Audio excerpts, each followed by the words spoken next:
in front of 1,000 people, 5,000 people, no problem, on a stage. But when you put a camera, it's kind of like...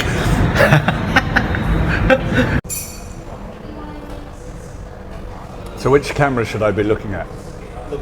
Look at you. Don't look at the camera. Right. Cool. Hello guys, this is my first time. For me, it's challenge because my first time interview a foreigner. So let's talk. Yeah, sure. So, well, I suppose I'll start. Introduce myself. My name's Matt. I'm originally, as you can probably hear, originally from the UK. I've been living in Malaysia now for 18 and a half years. So, yeah, I know. I'm 20 years. 20? Yeah, I'm 20 years. Really? Yes. Oh, okay. I don't meet many people who have lived here longer than me, except Malaysians. Like yourself, you know, my wife's Malaysian, and that's I suppose the whole kind of like the center point. I mean, that's why I ended up in Malaysia. Although I met her in London. A lot of people think I met her after I moved here, but actually it was the other way around. The reason I moved here was because I met her. So we used to work together. Actually, we still work together. Well, I met her probably around 1990, but we didn't get together until a few years later, and we got married in 1993. 3 years. Yeah, I was 22 years old. And it seems quite mad now, I mean, sitting here saying it, but you know, next year we'll have been married for 30 years. And it's just like, whoa, where has all the time gone? So, but it's been good. It's been a good journey, you know. I mean, I first came to Malaysia actually in 1994. That was the first time I came to Malaysia. So I moved here in 2004, but the first time I came was in 1994. And then I came here a few times after that, just on holiday, you know, to meet, you know, my new family. And then we decided, you know,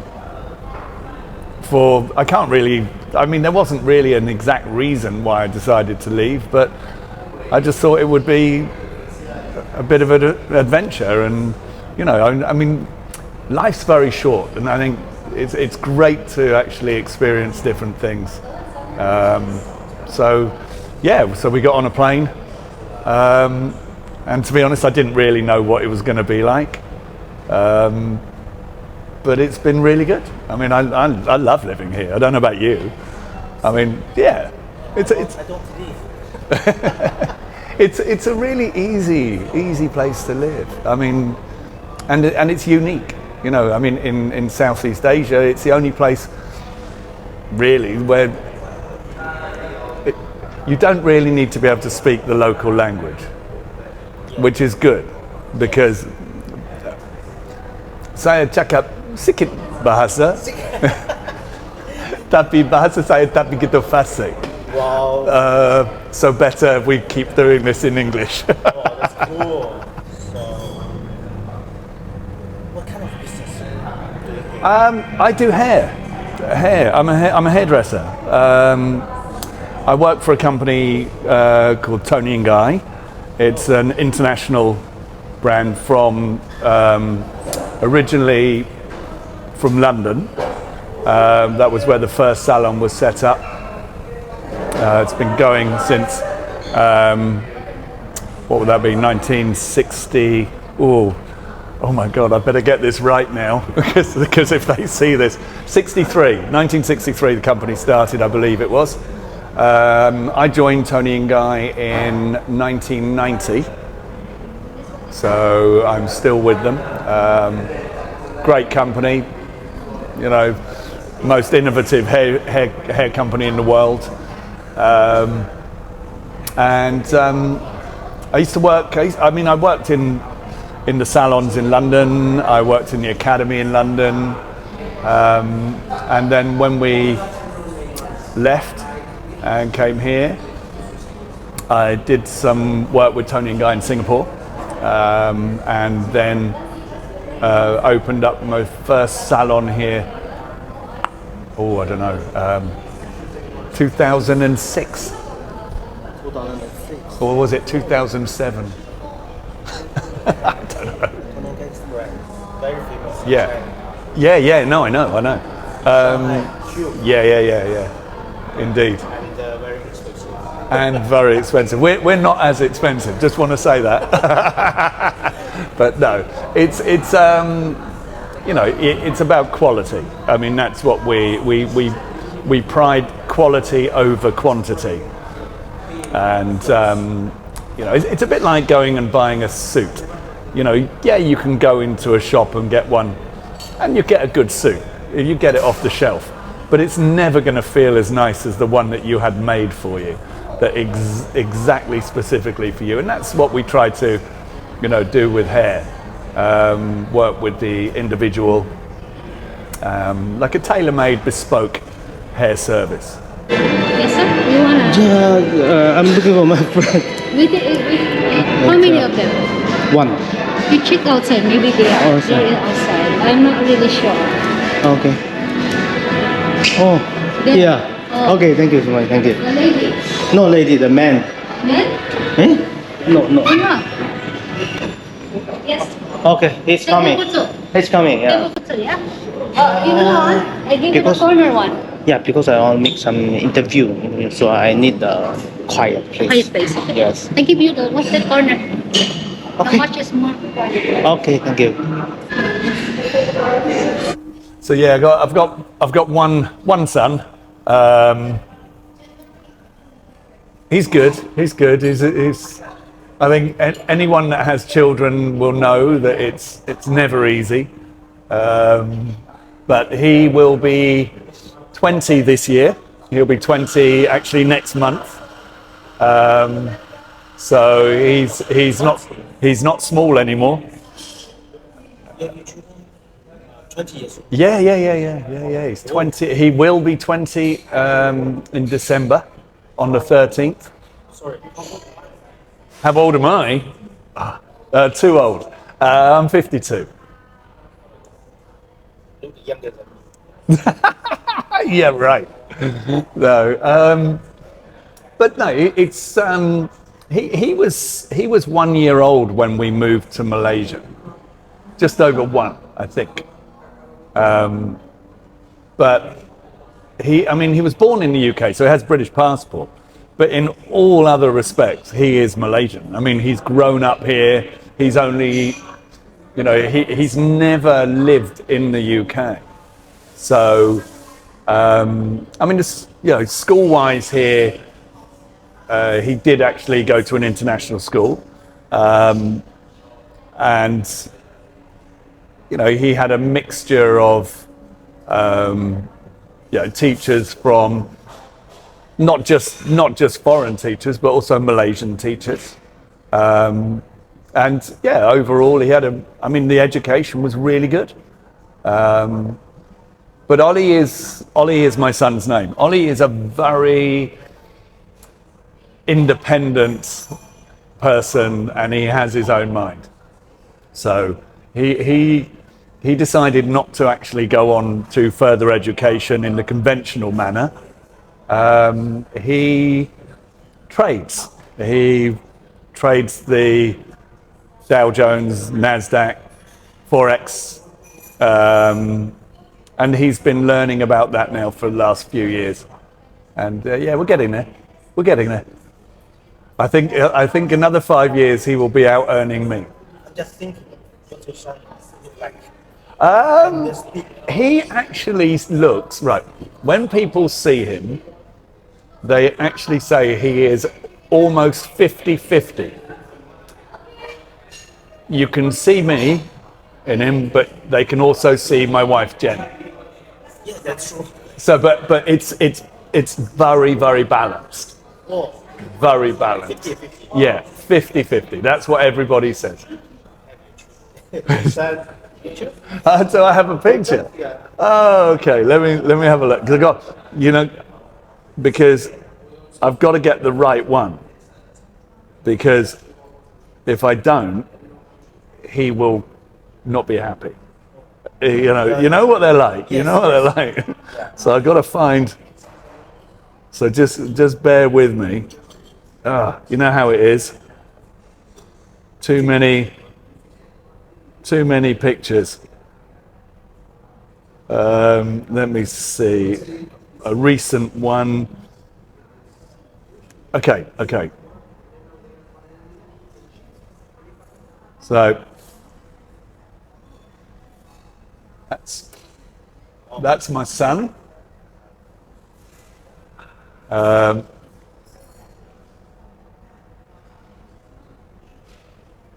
And that's my wife, Jennifer. Yes. Okay. So, Half. and the three of us together. Hey! So, yeah, I mean, It's a lunch. it's, yes, it is what it is. But yeah, he's a good boy. He's a good boy. I mean, he's very determined. Not college. No, he decided he didn't want to do all that. He wants to learn to trade. They don't teach you how to trade at college. So he took a different route. He's been doing a lot more online, working with different people from around the world, doing different courses online, but specifically with trading, mainly Forex. So, because he's working to become what they call a funded broker, a funded trader. It's okay. I mean, honestly, I was a bit shocked when he told me he didn't want to go to university.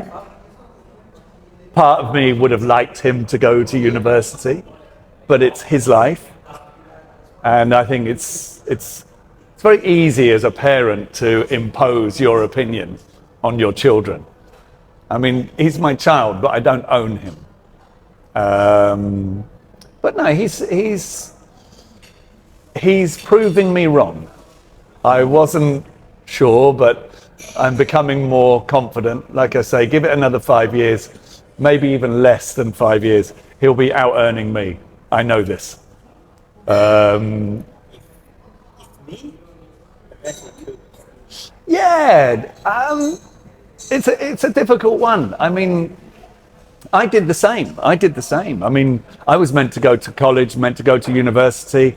I was going to do A-level chemistry, biology, German, and with a view to do biochemistry at university. And I became a hairdresser. So he's done to me what I did to my dad. Yeah, I know. We have a saying in the UK: the apple never falls far from the tree. In other words, he becomes me. Because my dad was not happy when I said that I wasn't going to go and continue my studies, and he did exactly the same to me. Although it's a different type of studying. It's just not conventional. It's not the conventional way. And when I was his age, it was a very different world. We didn't have these. We didn't have any of the technology. The internet was new. You didn't have the resources. Nowadays, you don't need to even go to an office to work. It's a very different world, and I think, as a parent, it's very easy to forget that. And what may come across as being a bit unconventional to us is actually just because we're old. And that's the truth of it. No. My wife would be watching this now laughing and go, that's not what you said when he did this. It's taken me time to come to terms with it. I'll be honest. You know, I wasn't all zen with the idea at all. I was quite freaked out. But, you know, I mean, I've had time to think about it. And anyway, actually, it doesn't matter what I think because he's still going to do what he wants anyway. And I think at the very least, you know, my job is not to dictate to him what he should do. My job is to support him in what he wants to do so that when I'm gone, he is, you know, able to do the same for his children. So, like I say, life is short. You got to make the most of it. Definitely, you got to make the most of it. Hello, ice coffee. Okay, thank you. Where are you from, sir? I'm from China. Oh, Chinese from China. Yes. So where are you from? I'm from Afghanistan. Afghanistan. Oh, you know cool. Yeah, I know. What's your name? Hi, my name is Mustafa. Mustafa. Mustafa. Yes. Nice to meet you. What's your name, sir? Marcus. Yeah. Okay. Enjoy your meal. I mean, look, I know it's one of these things. When you're a foreigner living in a country and someone asks you that question,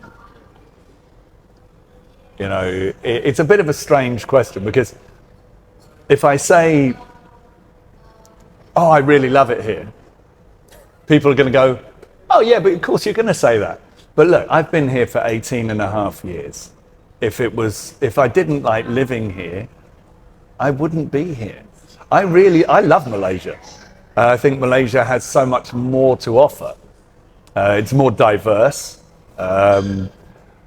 It's easier to live here. I know things have got a lot more expensive lately. You know, globally, the cost of living goes up, but it's still affordable here. It's still affordable.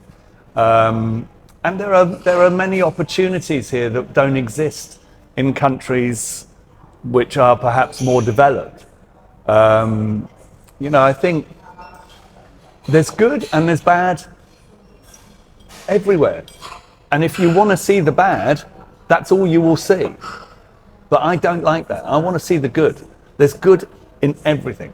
And the great thing here is you've got good weather, you've got generally, you've got a very diverse ecosystem. You've got, you know, KL is a modern city, and yet you can go out into the jungle, you know, you can travel around Malaysia, and it changes as you go around. And I really love it here. My regret is that I haven't made more of the 18 years. I actually haven't traveled around Malaysia as much as I planned to. I mean, I traveled around, but it's just actually after when you consider it in terms of how long I've been here, there's a lot of places that I haven't been. You know, and I think, okay, I ought to make more effort. I know the last few years with the, you know, COVID and the lockdown has been difficult for all of us. But again, you know, I think Malaysia did a brilliant job with COVID. It's not an easy thing to deal with, you know, lockdowns and I think the government here actually did okay. No one really knew. It was all new territory. Everyone was guessing what to do, and I think we did okay here. And when I look at some of the countries which are apparently more developed, we did better. We did better than they did. So I mean, I think Malaysia is a great place to live. And I'm very lucky, you know, I got PR. I got chosen to receive my PR some years ago, and that's made life easier. I don't have to keep going back and forth to Putrajaya. And yeah, I mean, Malaysia's just home. I mean, you always know when, you know where home is when you go somewhere, and then when you come back, and I land in KL, you're kind of like, back, good, back, you know, and that's that feeling of home. And you know, I don't want to sound unpatriotic about the UK. The UK's got some great things, but I don't get that feeling anymore when I go there. In fact, actually, when I go there, I'm a little bit lost because, well, okay, I don't know how things work anymore. It's been a long time since I've lived there. So, but yeah, Malaysia's good. The only thing I miss is in the UK, because I love to go snowboarding, and obviously there's no snow here. In the UK, it was easy to travel to Europe. Yes. 2.5 hours on a plane, and you can go snowboarding, no problem. It's a really great place. I mean, you know, I would recommend Malaysia to anybody. You know, it's like I say, there's no country is perfect. So, you know, you just got to decide whether you want to look at the bad or the good. And for me, I see all the good here. I like the people here are very warm people, very smiley, very welcoming. I mean, you know, without wanting to sound like the stereotypical foreigner talking about Malaysia, but it's got good food, affordable food. The people are friendly. The weather's pretty good. It's got some great beaches. You know, some great coastline. Yeah, I mean, the only thing that actually, when it rains, the traffic, that's the only thing that, okay, I think everyone agrees on that. The traffic's terrible when it rains, and I don't understand why. Why suddenly everything just stops in KL when it rains? This lady also from England. Oh, right, hi. I just wanted to ask his channel name because I also do YouTube. So. Oh, do you? Because my channel is Chinese. Our Chinese. Yeah. Okay, I just want to see anyway. So you do a channel as well? yeah. Also YouTube. Yeah.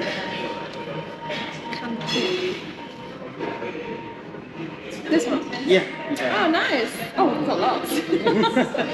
That's cool. Is it all in Chinese language? All in Chinese language because I have no time to translate. Oh, okay, Yeah. I see. I want to make the Subtitles? Yeah, subtitles. Oh, okay. But no time because I'm running the restaurant. Oh, okay. I know everyone has their little regions and their favorites, but for me, some of the best Malaysian food is up in Kemaman, Kuantan, and a bit further, Kemaman, Cherating, Kemam. It's local Malay food, but it's I don't know. Your favorite food? Ikan bakar. I had the ikan bakar, and they've got this sambal up in the north. It's more, I don't know, it's slightly sweeter. It's not so spicy. But the first time that I had the ikan bakar, I was like that, wow, okay.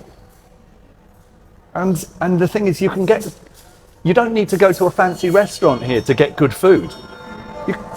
Good food is everywhere around you. And I was just laughing to myself, thinking how much that would have cost me if I had had that in London. How much would that have cost me anywhere in the West? But here it's just everywhere. So yeah, I mean, it's very, like I say, I feel it's a very easy place to live. I mean, and I mean that in the nicest way. You know, it's a good thing. It's a good thing. Do you like hot pot? Do I like Hot pot. hot pot? Yeah, I mean, Better, sorry, it's a hot pot.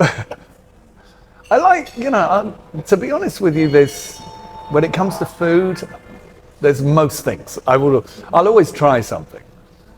Okay, I'm not quite sure with the asam laksa. Fish head. Okay, no, not really. Okay, honest.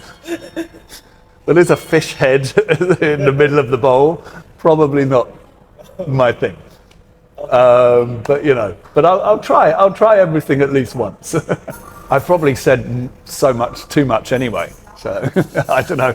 Once I start talking, I just talk. I actually have no intention of leaving. I mean, you know, when I finish, when I do retire, which I'm not planning to tomorrow, but when I do retire, I will still stay here. I will die here. Yeah, I mean, I'm quite happy to die here. Obviously not tomorrow. I don't want to die tomorrow anywhere. But no, I will stay here. I mean, this is my home.